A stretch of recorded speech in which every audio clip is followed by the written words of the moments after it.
Problem. A dipole antenna radiates power equals 50 watts and has directivity D equals 2.15 in the direction of maximum radiation. Calculate the power density S at a distance R equals 20 meter in the direction of maximum radiation.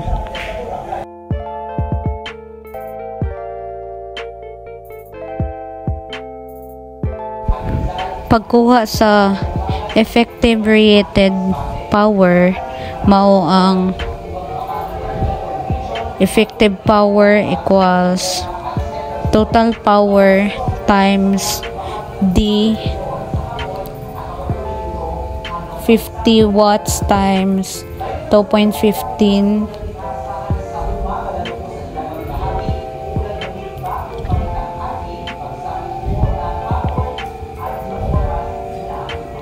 natay 107.5 watts. Pagkuha na pud sa power density S,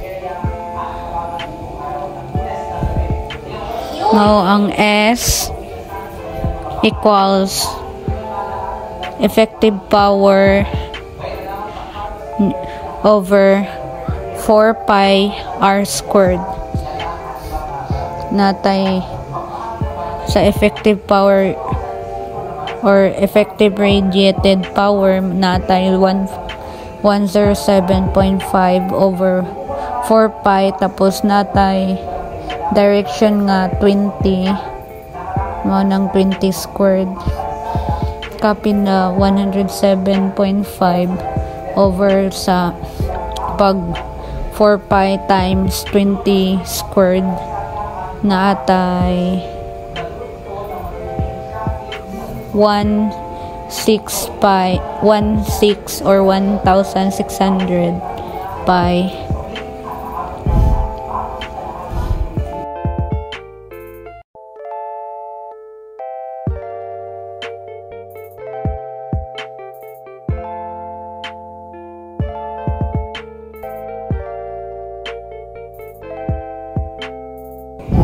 Busa ang power density sa distansya nga 20 ka metro sa direction sa maximum radiation kay mga approximately 0.214 watts per meter squared.